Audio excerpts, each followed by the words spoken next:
तो हमारा पहला क्वेश्चन है कि यह जो बिंदु दिया गया है वह किस चतुर्थांश में है। तो जब भी कोई दो रेखाएं आपस में काटती हैं तो यहाँ पे चार खाने बनते हैं, पहला, दूसरा, तीसरा और चौथा। ठीक है, तो जो पहला खाना होता है उस पर दोनों जो कोऑर्डिनेट होते हैं वो प्लस होते हैं। जो दूसरा खाना होता है उस पर पहला माइनस होता है, दूसरा वाला प्लस होता है। जो तीसरा वाला होता है वहाँ पे दोनों माइनस होते हैं और चौथे वाले में यहाँ पे माइनस, ये प्लस होता है और ये माइनस होता है। ठीक है, अब यहाँ पे देखो दोनों माइनस में है ना, तो ये कहाँ पे होंगे, ये इस वाले घर में होंगे, यानी कि तृतीय में होंगे। अब देखो अगला क्वेश्चन, बिंदु का कोटि क्या है। यहाँ पे कोटि पूछा है तो इसका कोटि होना चाहिए 4। ये इसका उत्तर हो गया। अब इस बिंदु का भुज पूछ रहा है तो भुज क्या होता है, पहला वाला। ठीक है, जैसे ये 2 हो गया, ये -4 हो गया। ठीक है, इसको जो बोला जाता है भुज और इसको बोला जाता है कोटि। ये हो गया कोटि और ये वाला हो गया भुज। ठीक है, अब इंग्लिश में इसको क्या बोलेंगे, इंग्लिश में इसको बोला जाता है एब्सिसा। ठीक है, एब्सिसा, और इसको बोला जाता है ऑर्डिनेट। इनमें से कौन प्रतिवर्ती कोण है, तो प्रतिवर्ती कोण कौन से होते हैं, 180 से बड़े और 360 से छोटे। तो देख लो 180 से बड़ा कौन सा है, ये तो नहीं है, ये भी नहीं है, ये भी नहीं है, तो हमारा उत्तर होगा सी। अगला क्वेश्चन है समीकरण का हल कौन सा है। तो देखो जो भी कोई भी कोऑर्डिनेट होगा, ठीक है, इसका पहला x होता है, दूसरा y होता है। पहला हमेशा x होता है और दूसरा हमेशा y होता है। ठीक है, तो इसका हल पूछ रहा है, x - 2y = 4। ठीक है, कहने का मतलब है कि x में और y में क्या वैल्यू बैठाएं कि ये पूरा क्या बन जाए, 4। ठीक है, तो देखो कौन सा बैठाओगे, तो पहला वाला बैठा के देखते हैं। x की जगह 0 और y की जगह 2, यहाँ 0 बैठा दिया, y की जगह 2 बैठा दिया। तो 0 - 4 कितना आएगा, -4 आएगा। क्या ये -4 4 के बराबर है, नहीं है, तो ये इसका उत्तर नहीं होगा। ठीक है, अब हम अगला ये वाला लेते हैं, इस पे बैठा के देखते हैं, x - 2y = 4। तो बैठा के देखते हैं इसका क्या होगा। तो x की जगह हम बैठाएंगे यहाँ पे 2, y की जगह 0। ठीक है, 2 - 0 कितना होगा, 2 ही होगा। क्या 2 4 के बराबर है, नहीं है, तो ये भी इसका उत्तर नहीं होगा। ठीक है, अब हम अगला वाला बिंदु देखते हैं, 4 और 0। ठीक है, ये है तुम्हारा समीकरण। इस समीकरण में हम बैठाएंगे x की जगह 4 और y की जगह 0। ठीक है, तो ये पूरा क्या बन जाएगा, 0 बन जाएगा, तो बचा क्या, 4। क्या 4, सॉरी यहाँ पे 4 था। ठीक है, क्या 4 4 के बराबर होगा, तो बिल्कुल होगा, तो ये हमारा उत्तर हो गया। ठीक है, अब अगला क्वेश्चन देखते हैं, रैखिक समीकरण का घात क्या होता है। रैखिक समीकरण, रैखिक का मतलब क्या होता है कि जो भी चर होता है, चर की जो घात होगी वो हमेशा क्या होनी चाहिए, 1 होनी चाहिए। ठीक है, तो उत्तर होगा डी। अगला क्वेश्चन देखो, इसमें से कौन सा बिंदु x अक्ष पर है। तो x अक्ष पे होने के लिए क्या करना पड़ता है, ये x अक्ष के ऊपर होने चाहिए बिंदु, इस तरीके से। ठीक है, तो इस तरीके के बिंदु होने के लिए x वाला पहला रहता है और y वाला 0 रहता है। जहाँ भी ये वाला 0 रहे, ठीक है, तो हम क्या लिखेंगे, वो बिंदु कहाँ पे होगा, x अक्ष पे होगा। तो देखो यहाँ पे दूसरा वाला 0 कहाँ पे नज़र आ रहा है, यहाँ पे तो नहीं है, यहाँ भी नहीं है, यहाँ भी नहीं है, तो ये तुम्हारा उत्तर हो गया। दो समांतर रेखाएं कितने बिंदु पर प्रतिच्छेद करेगी। दो समांतर रेखाएं, जैसे पटरी होती है ना, रेल की पटरी, क्या वो कभी काटती है आपस में, अगर सीधी जा रही है तो कभी नहीं काटेगी। ठीक है, ये दो समांतर रेखाएं, क्या ये एक दूसरे को काट रही है, नहीं काट रही है, तो यहाँ पे क्या होगा, या किसी बिंदु पर नहीं काटेंगी। इसका उत्तर होगा बी। ठीक है, जैसे ये रेखा काट रही है तो एक बिंदु मिल गया ना, ठीक है, मगर ये रेखा तो कहीं काट ही नहीं रही है, तो बिंदु नहीं मिलेगा। समबाहु त्रिभुज का, समबाहु, समबाहु मतलब एक जो त्रिभुज है उसके सभी भुजाएं आपस में क्या होंगी, बराबर होंगी। अगर मान लो ये 5 सेंटीमीटर है तो ये भी 5 सेंटीमीटर है, ये भी 5 सेंटीमीटर होगी, यानी कि तीनों भुजाएं आपस में बराबर होंगी। अगर तीनों भुजाएं बराबर है तो उनका कोण क्या होगा, बराबर होगा। ये भी 60 होगा, ये भी 60 होगा, ये भी 60 होगा। ठीक है, तो जो त्रिभुज होते हैं समबाहु त्रिभुज, उसके सभी कोण कितने होते हैं, 60 डिग्री के होते हैं। ठीक है, सी इसका उत्तर होगा। अगला देखते हैं, यदि दो कोणों का योग 180 डिग्री है तो ऐसे कोण क्या कहलाते हैं, समपूरक कहलाते हैं। ठीक है, अगर ये हो गया x, ये हो गया y, ठीक है, और x और y दोनों मिलके कितने होते हैं, 180 डिग्री। ठीक है, ये दोनों कोण मिलके 180, तो x और y को हम क्या बोलेंगे, समपूरक। x क्या है, y का समपूरक है, और y x का समपूरक है, यानी ये आपस में एक दूसरे के समपूरक है। 30 का पूरक कोण ज्ञात करें। पूरक कोण क्या होता है, देखो यहाँ पे कोई भी दो कोण, जैसे ये x हो गया, ये y, ठीक है, तो x और y दोनों मिलके कितना बनाएंगे, 90 डिग्री बनाएंगे। ठीक है, अब मान लो ये तुमको 30 दिया हुआ है, x यहाँ पे 30 ले लेते हैं, ये तुमको 30 दिया, तुमको कौन सा निकालना है, ये वाला निकालना है। कैसे निकालेंगे, देखो दोनों मिलके कितना बनाते हैं, 90। ठीक है, तो 90 में से 30 घटा देते हैं, यानी कि x का मान यहाँ पे क्या रखते हैं, 30 रख देते हैं, और y तो हमें पता नहीं है, निकालना है। ठीक है, तो 90। अब क्या होगा, इस 30 को तुम उधर ले जाओ, तो उधर जाकर क्या होगा, 90 माइनस 30, यानी कि 60। तो y का मान कितना होगा, 60, तभी तो 60 और 30 मिलकर 90 बनेंगे। बिंदु का मूल बिंदु से दूरी ज्ञात करें। ठीक है, तो मूल बिंदु क्या होता है, जो भी मूल बिंदु हम लेते हैं वो 0 और 0। ठीक है, जैसे दो लाइनें आपस में एक दूसरे को काटती है ना, तो यहाँ जहाँ पे काटेंगी वही होगा तुम्हारा मूल बिंदु। ठीक है, अब पूछा गया है, अब देखो इसके दोनों जो कोऑर्डिनेट है, ठीक है, जैसे 3 है तो आगे में मतलब क्या है, +3 और +4। तो देखो दोनों प्लस प्लस में, तो ये वाला में क्या होता है, इस खाने में दोनों प्लस प्लस होते हैं, इस पर क्या होता है, माइनस होता है और प्लस होता है, इस पर माइनस और माइनस होता है, और इस पर क्या होता है, इस पर प्लस और माइनस होता है। तो यहाँ पे तुम लोग देखो दोनों प्लस में, तो ये कहाँ पे होना चाहिए, यहाँ पे होना चाहिए कहीं पर। ठीक है, तो अब यहाँ पे हम एक ड्रॉ कर लेते हैं इस तरीके का, ये मूल बिंदु तुम्हारा है, ये बिंदु कहीं पे यहाँ पे होगा। ठीक है, ये 3 और 4 है। अब इसकी बोला है मूल बिंदु से दूरी क्या है, तो यहाँ मूल बिंदु से दूरी उसकी ये वाली हो गई, इस दूरी को बोला जाता है मूल बिंदु से दूरी। ठीक है, मूल बिंदु यहाँ था, ये बिंदु यहाँ था, दोनों के बीच में एक सीधी रेखा खींच ली, इसी को बोलते हैं मूल बिंदु से दूरी। अब ये कैसे निकालते हैं वो मैं तुम्हें बता देता हूँ।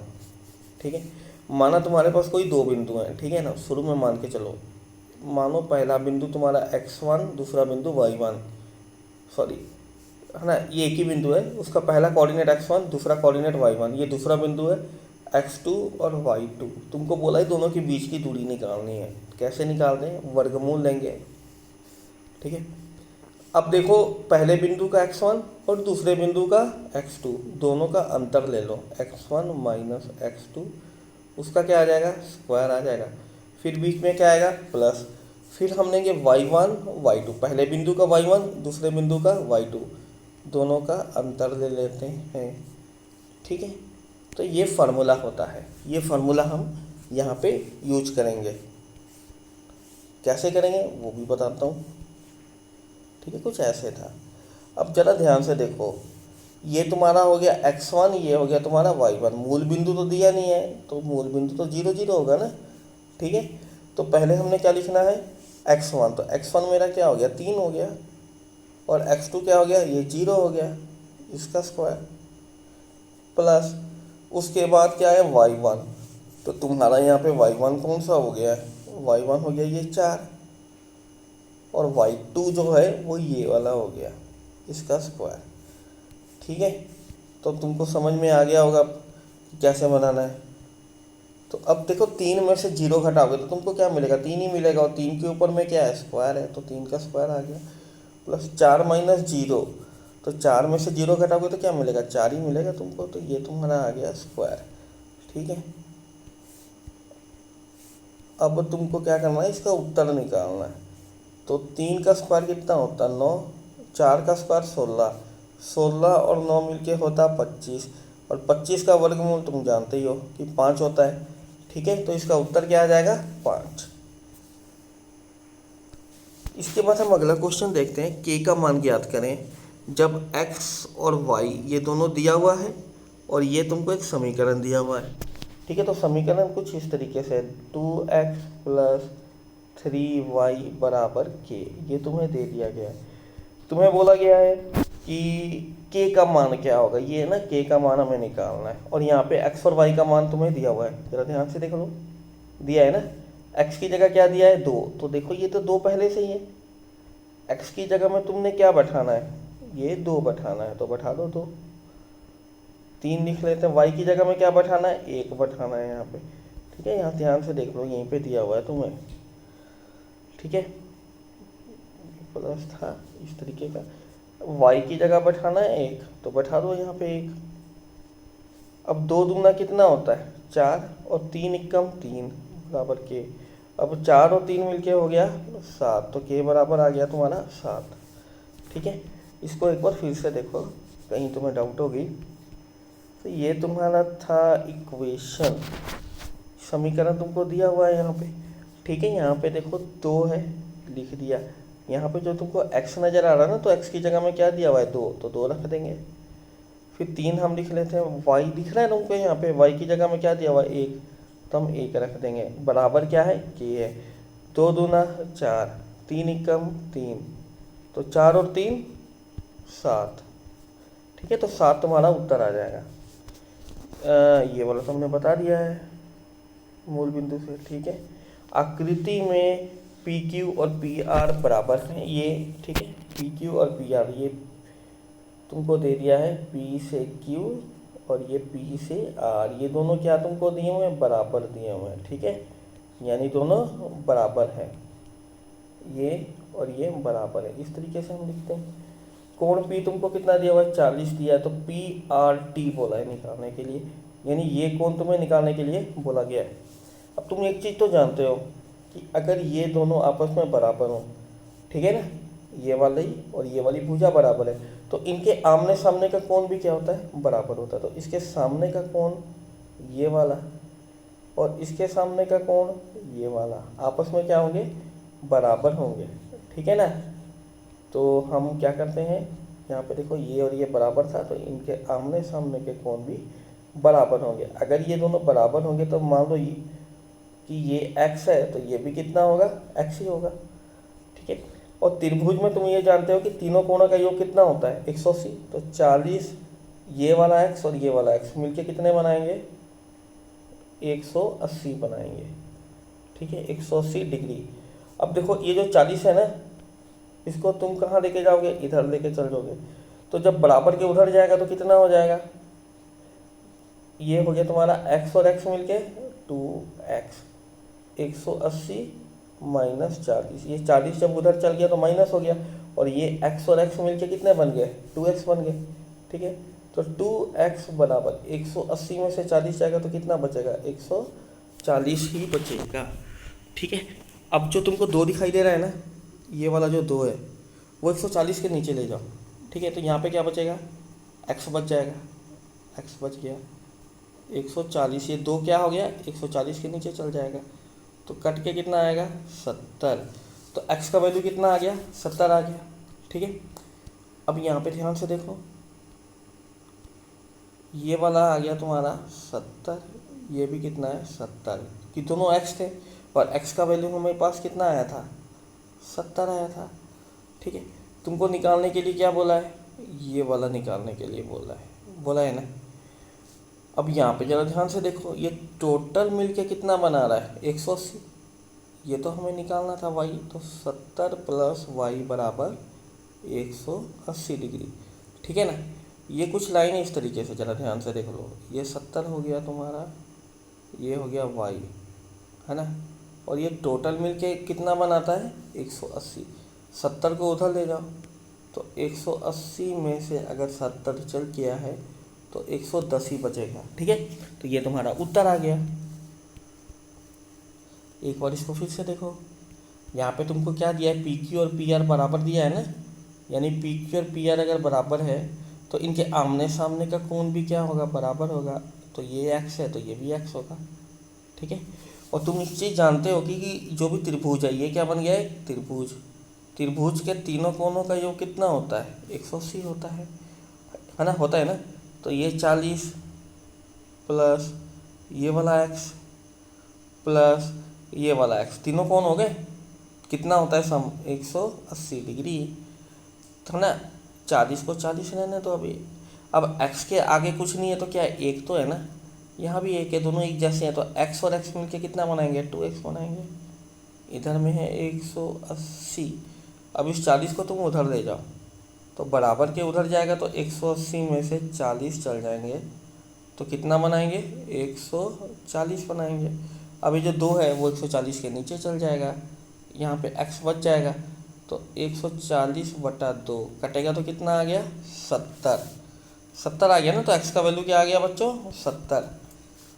तो अब जरा ध्यान से देखना, यहाँ पे मैं बड़ा करके बता देता हूँ, ये वाला भी 70 हो गया, ये वाला भी 70 हो गया। तुमको क्या निकालना है, ये बाहर वाला निकालना है y। अब ज़रा ध्यान से देखो, ये क्या एक रेखा है, सीधी रेखा है, ये इसको इस तरीके से काट रहा है ना, है ना। तो ये पूरा कोण मिलके कितना बनाता है, कोई भी रेखा है ये पूरा कोण कितना बनाती है, 180 बनाती है ना। तो 70 और y मिलके कितना बना देगा, 180 डिग्री। 70 को उधर भेज दो तो 180 में से 70 चल गया तो 110, ठीक है, काम खत्म। अब ये वाला जो 16 नंबर वाला क्वेश्चन था, ठीक है, तो इस पे तुमने ना एक चीज़ ज़रा ध्यान से देखनी है यहाँ पे, ठीक है। कि एक ठो त्रिभुज ये वाला हो गया, एक ठो त्रिभुज ये वाला हो गया, दोनों को जब मिला दिया गया है तो कुछ इस तरीके का बन चुका है, बन गया है ना बच्चों लोग, ठीक है। दोनों त्रिभुज को आपस में क्या किया है, इस तरीके से मिला दिया गया है, मिलाया है ना। और जब भी कोई दो रेखाएं आपस में एक दूसरे को काटती हैं तो ये वाला कोण और ये वाला कोण आपस में क्या होता है, बराबर होता है, ठीक है बच्चा लोग। तब तुमको क्या करना है, इस प्रॉब्लम को हम कैसे बनाएंगे, यहाँ पे देखो, ये वाले कोण को हम मान लेते हैं x और ये वाला को भी x। क्यों, दो रेखाएं आपस में काटेंगी तो दोनों कोण क्या होंगे, बराबर होंगे, ठीक है। तो वही रूल से क्या होगा, अब देखो ये पहले वाला त्रिभुज हो गया। अब त्रिभुज में तीनों कोणों का योग कितना होता है, 180 डिग्री। तो ये देखो 95 प्लस 40 प्लस ये वाला x मिलके कितना बनाएगा, 180 डिग्री बनाएगा ना। अब तुमको करना क्या है, देखो ये 95 और 40 मिलके कितना बनाएंगे, इधर आया 5 और 9 और 4 मिलके हो गया 135 प्लस x बराबर 180 डिग्री। अब इस 135 को ना तुम उधर लेके चल जाओ, तो 180 में से 135 घट जाएगा तो कितना बचेगा, 45। तो x का मान क्या आ गया, 45 आ गया ना, ठीक है। अगर ये वाला भी तुम्हारा कितना है, 45 है, तो ये वाला भी कितना होगा, 45 होगा ना बच्चों। तो तुमको ये वाला कोण निकालने का था, ठीक है। तो अब देखो इसके बाद हम क्या करते हैं, ये वाला बच्चों था 45, तो ये वाला भी कितना है, 45 है, ठीक है। तो हमें निकालना है ये y को निकालना है। अब देखो ये दूसरा वाला त्रिभुज हो गया, तो त्रिभुज में तीनों कोणों का योग कितना होता है, 180। तो 45 ये वाला प्लस 75 ये वाला और प्लस y ये वाला मिलके कितना बनाएगा, 180। अब 45 और 75 कितना होता है, 5 और 5 10, ठीक है। 7 और 4 11 और 1 12, 120 प्लस y बराबर 180। अब 120 को तुम उधर लेके चल जाओ, तो 180 में से 120 जाएगा तो कितना बचेगा बच्चों, 60, ठीक है। तो y का मान कितना आ जाएगा, 60 आ जाएगा। तो यही उत्तर होगा बच्चों।